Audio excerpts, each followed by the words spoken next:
사랑하는 CBS 시청자 여러분 안녕하십니까? 윤석전 목사입니다. 오늘 또 제 옆에는 홍순아 교수님, 박성민 교수님 나와 계십니다. 함께 성서의 땅을 가보기로 하겠습니다. 교수님들 나오셔서 감사합니다. 오늘은 도마에 대하여 알아보려고 합니다. 그는 알면 담대했고 모르면 확실히 알려고 했던 사람이었습니다. 그러나 그는 예수 그리스도로 죽으시고 부활하시고 승천하셔서 마가다락방에 충만한 성령을 받고 난 다음에는 이성적인 사람이 아니라 성령의 사람이 됐습니다. 그는 바로 이와 같이 예수 그리스도의 제자로서 생애를 다 바치며 순교하기까지 평생을 보냈습니다. 오늘은 도마가 바로 선교의 마지막 부분을 보냈다고 하는 전해지는 인도로 한번 가보시겠습니다. 영상을 보시겠습니다.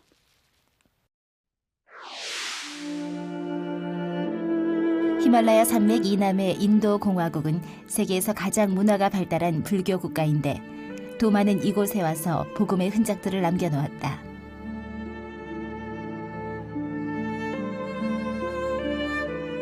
도마의 궤적을 쫓는 길에 들렀던 한 교회. 그곳엔 500년간 시신이 썩지 않고 보존된 미라가 있었는데 주민들은 이것을 12제자 중 한 명인 바돌로메로 알고 있었다. 우리가 찾던 도마의 흔적은 마드리스에 있었다. 의심 많던 제자 도마가 가장 멀리까지 선교를 했던 것이다. 이 도마의 기념교회에는 2000년 동안 썩지 않고 보관되어 온 도마의 손가락이 있다고 하는데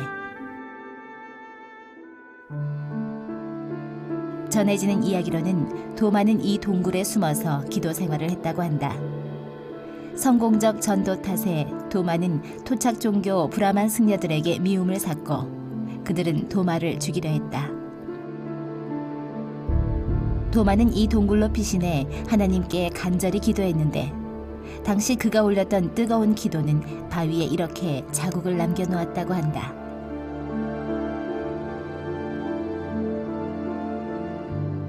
적들은 들이닥쳤지만 하나님은 천장에 구멍을 뚫어 도마를 구출하셨다. 하나님은 이 적을 통해 사랑을 입증하셨던 것이다.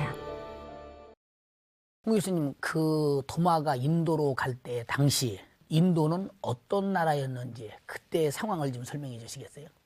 동양 쪽으로는 이제 연결이 안 돼가지고 침략을 못 받았지만 서쪽으로는 지역이 열렸기 때문에 서쪽에 공격을 받으면서 통일왕국이 별로 없었습니다. 그런데 이제 그 사도들이 복음을 전할 때가 다행히 대제국이 없던 시대입니다. 마우리아라고 하는 그 왕국이 멸망하고 사산 왕조에게 226년에 멸망당한 그 쿠산 왕조라고 하는 왕조가 그 사이에 그 좀 공백 기간이 있을 때 그때 그 사도들이 복음을 전하는 기간이었기 때문에 중간중간에 그 작은 왕국들이 있었다고 봅니다. 그런데 중요한 것은 뭐 인도에 대해서 갖는 의미입니다. 지금까지 그 사도 바울이 이제 그 환상을 보고 서쪽으로 복음을 전하러 가고 난 뒤에 대부분 우리의 관심이 서쪽으로 복음을 전했다. 이런 의미가 있었는데 이 도마의 이야기는 어쨌건 다른 사도들이 복음을 동쪽으로까지 전했다고 하는데 의미가 있습니다. 전승의 의미가 바로 그겁니다. 또 한 가지는 그 고대 4대 문명 중에서 성경에 나온 곳이 이제 이집트 문명과 메소포타미아 문명까지는 성경에 나왔었는데 그 다음 그 옆에 있는 인더스 문명권까지 복음이 전파되게 된 그 배경을 설명하는데 이 도마의 이야기가 의미가 있고 인도가 의미가 있다고 생각합니다. 그러면 그 홍 교수님, 도마가 인도에 갔다는 것은 어떤 특별한 그 성경에 기록되어 있지 않기 때문에 우리가 천상 전승으로만 믿어야 될 텐데 어느 정도나 신빙성이 있는지 참 궁금하거든요. 이 도마에 관한 이야기들은 시리아 쪽의 전승이고 또 주로 의지하는 것이 그 도마행전이라고 하는 것인데 3세기 때 그쪽 지역의 전승으로 보거든요. 그래서 이제 그 전승을 그렇게 그 비중 있게 안 보기 때문에 문제입니다. 그러나 그 여러 가지 경향을 살펴보면 오래전에 그 학자들은 도마 이야기를 그냥 황당하다, 네. 뭐 그냥 에피소드다 그 정도로 격화시켰는데 예. 최근에 많은 신학자들이 그래도 그 이 도마 행전 쪽에 나온 이야기들을 그 좀 신빙성의 문제는 있지만 어느 정도 인정하기 시작했다는데 의미가 있습니다. 아하. 그 이유가 뭐냐? 먼저 이제 그 당시는 교통이 좋지 않았기 때문에 교통로가 확보된다고 하는 의미로 본다면 로마 사람들이 후추를 수입하기 위해서 이 인도 쪽으로 무역로를 열었거든요. 예. 그래서 이제 시리아 쪽에서부터 인도까지의 고대 통로가 있었습니다. 아. 그러니까 이제 도마 같은 사람이 복음을 전하러 간 것도 어느 정도 이해가 간다. 교통이 가능해야 되니까요. 또 한 가지는 이제 정리를 해보면 두 가지로 도마가 인도에 선교했을 것이라고 하는 근거를 대는데 첫 번째는 어쨌건 인도 지역에 가면 도마파 기독교인들이라고 하는 사람들의 공동체가 있기 때문에 그 의미를 두고 있고요. 예. 또 한 가지는 그 보신 대로 그 밀라포로라고 하는 곳에 도마의 무덤이라고 하는 곳이 있으니까 무엇인가 근거가 있으니까 그것이 있지 않았겠는가. 그런 면으로 보면 그 이제 어느 정도 근거가 있다. 신빙성이 그 정도의 차이는 있지만은 예. 그 가능하다. 그렇게 보게 되겠습니다. 도마하면 뭐 의심하는 사람, 의심의 대명사 이렇게 이제 떠오르게 되거든요. 사실 모든 사람들이 막 이렇게 생각하고 이렇게 평가하기에 거의 뭐 그렇다 그렇게 보거든요. 그런데 그런 평가가 그 정당한지 우리 교수님께서 좀 말씀해 주실까요? 네, 목사님께서 말씀하셨다시피 요한복음 20장을 보면은 사실 그런 경향이 있다는 것은 우리가 예. 볼 수가 있습니다. 예. 좀 재미있는 것은 예수님께서 부활해서 제자들한테 나타나셨을 때 예. 그때 그 자리에 도마는 어떤 이유든 간에 함께하지 않았습니다. 예. 그러니까 결국은 10명의 제자들 앞에 예수님께서 나타나셨고 예. 보이셨고 그때 도마가 없었기에 어떤 사람들은 이제 추측하기를 도마는 그때 아마 예수님이 돌아가셨던 것 때문에 비통함에 빠져서 예. 거기에 가지 못한 아. 그런 상황이었을 것이다. 그래서 뭔가 좀 심리적으로 불안한 상태 그렇게 보는 사람들도 있습니다. 근데 중요한 것은 거기에 있지 않았던 도마가 봤다라고 하는 제자의 말을 듣고 내가 그 못자국 손에 있는 못자국을 보고 그 못자국에 내 손가락을 집어넣고 그 옆구리에 손을 넣기 전까지는 내가 믿지 못하겠다 얘기를 합니다. 그렇지만 제자가 또 다른 제자가 초청을 했을 때 그 모임에 다음에 오게 되고 그 자리에서 예수님을 만나게 됩니다. 그러니까 예수님을 보자마자 자 그럼 네가 원하는 대로 해봐라 그랬을 때 거기 했다는 얘기는 안 나옵니다. 그걸 보자마자 하는 표현이 바로 나의 주시고 하나님이라고 나의 하나님이라고 하는 성경에 나와 있는 어떤 고백보다도 가장 예수 그리스도를 하나님과 동일시하는 가장 최고의 표현을 씁니다. 근데 그걸 우리가 그 표현을 볼 때 요한복음이라는 전체 문맥 속에서 봤을 때 바로 사실상 저자 요한이 의도했던 것은 모든 사람이 바로 도마와 같은 고백을 원하는 겁니다. 그런 걸로 봤을 때 의심쟁이 도마기는 하지만 도마의 고백은 최고의 고백이었습니다. 그렇기 때문에 사실상 의심쟁이다라고 표현하기보다는 오히려 그 도마의 의심을 했지만 그 의심을 통해서 가장 높은 고백을 하게 되었다. 바로 그런 식으로 봤을 때 요한복음에서는 도마를 그렇게 부정적으로 내놓지는 않고 있다라고 하는 것이 사실상 구조로 봤을 때 느낄 수 있는 그러한 것입니다. 많은 그 시청자들이 이 성경을 보는 교수님 말씀이 맞거든요. 근데 단 의심쟁이란 이거 하나가 내려오는 그 전통적 역사 속에 하나의 그들이 그냥 도마에 대한 그 생각과 믿음이 돼버렸죠. 오늘 많은 것을 느끼게 했으리라고 생각됩니다. 그 성경 곳곳에 그 나와 있는 걸 이렇게 보면 내용의 근거를 볼 때 그 도마의 성격이 이렇게 나타나는 부분이 있지 않습니까? 그 도마의 성격에 대해서 어떻게 평가할 수 있을지 박 교수님 설명해 주시겠어요? 그 도마에 관해서는 공관복음에서는 그냥 제자의 리스트에 언급되는 정도인데요. 예. 이 사복음인 네 번째 복음인 요한복음에 왔을 때 예. 도마랑 연결돼서 크게 아까 저희가 방금 본 그 20장에서 사건뿐만 아니고 또 11장하고 14장 같은 데 또 언급이 되어 있습니다. 예. 특별히 11장 같은 데서 도마의 굉장히 독특한 성격이 나타난다고 생각을 하는데요. 지금 나사로가 죽었다는 얘기를 듣고 그러니까 예수님께서 거기 이틀을 더 머무시고 나사로는 잠든 것이다. 우리 나사로한테 가자 그러니까 제자들은 다 두려워했습니다. 왜 그러냐면 요한복음의 흐름상 8장에서 보시면 가장 8장 끝부분에 내가 아브라함이 나기 전부터 있었다라고 그러니까 유대인들이 돌을 치려고 합니다. 성전에서 있었던 처음에 돌에 맞아서 돌아가실 뻔한 사건이 나오고 그다음에 10장에 가보면 또 수전절 때 또 성전에 계시는데 그때도 내가 하나님하고 하나다라는 얘기를 하자마자 유대인들이 또 돌을 치려고 합니다. 그때 또 피하는 사건, 그 연이어 나오는 게 바로 11장 사건입니다. 그 분위기 내에서 바로 나사로가 있는 베다니로 간다는 것은 또 돌 맞아 죽을지 모르는 그런 상황입니다. 그러니까 나사로한테 가자고 그랬을 때 다른 제자들은 아마 이젠 죽었구나. 그런 분위기가 있었던 것 같습니다. 근데 그때 그 순간에 용감하게 말하는 사람이 바로 도마였습니다. 아멘. 우리 죽으러 가자. 이렇게 얘기를 합니다. 할렐루야. 그러니까 사실 도마는요. 의심이 많았고 뭐 그런 경향은 있었을지 모르지만 특별히 우리가 볼 수 있는 성향 하나 가장 강력한 중에 저한테 와 있는 건 용감한 사람이었다. 그리고 특별히 가치 있는 것에서는 목숨을 버릴 수 있는 사소한 것은 접어두더라도 가치 있는 것에 목숨을 버릴 수 있는 그런 성격이 있었다.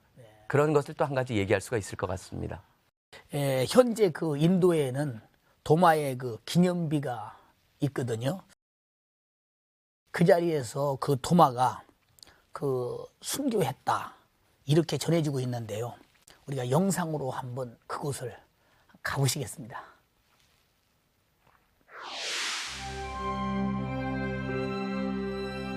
매우 이성적이었기에 의심도 많았던 도마.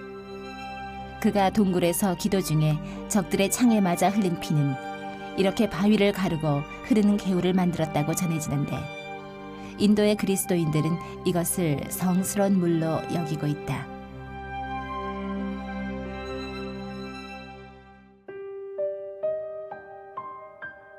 하나님의 도움으로 가까스로 구출되었지만 기도 중에 브라만 승려의 창에 맞은 상처로 인해 도마는 피를 많이 흘렸다.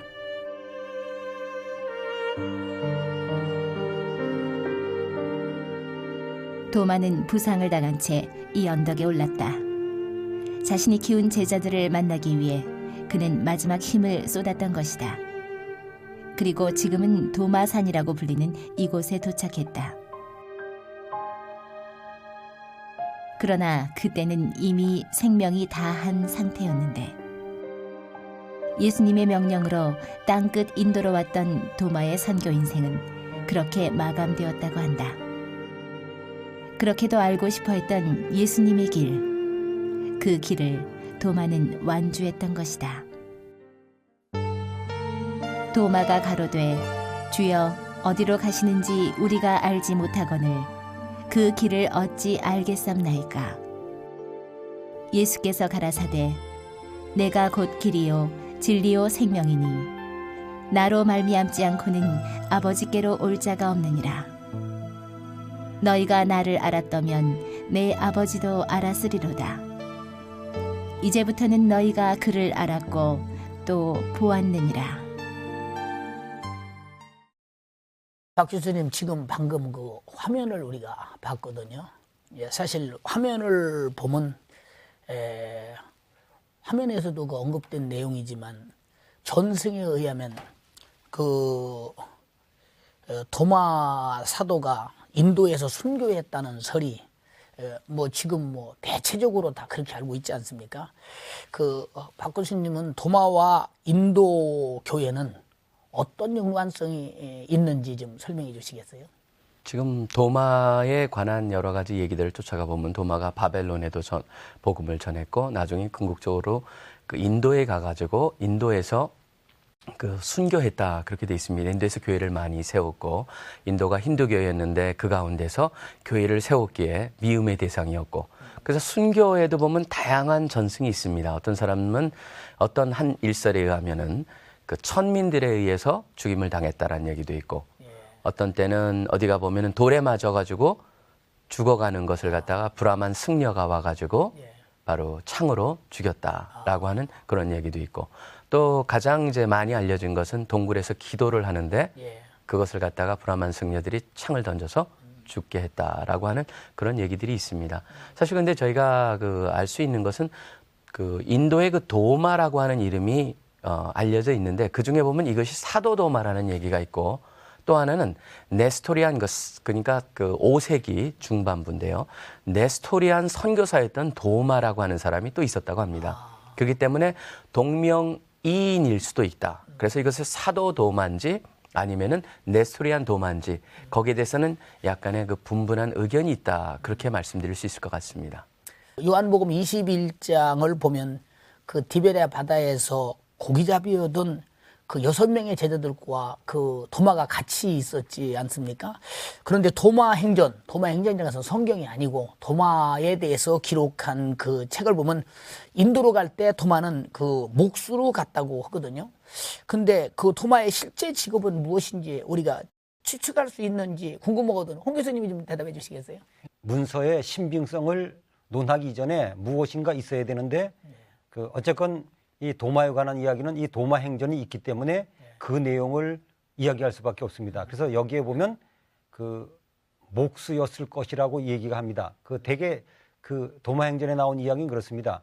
아빠네스라고 하는 인도의 상인이 왕궁을 짓기 위해서 기술 좋은 몫을 찾아서 이제 이 예루살렘에 왔는데 아마 그렇게 따지면 이제 도마가 몫이었나 봅니다. 그래서 이제 도마를 하나님께서 섭리가 있어서 그런지 모르지만은 어쨌건 몫 일을 하게 됐는지 그래서 그 지역까지 가게 됐다 그럽니다. 그것도 또 뭐 노예로 팔려갔다고 얘기가 되어 있습니다.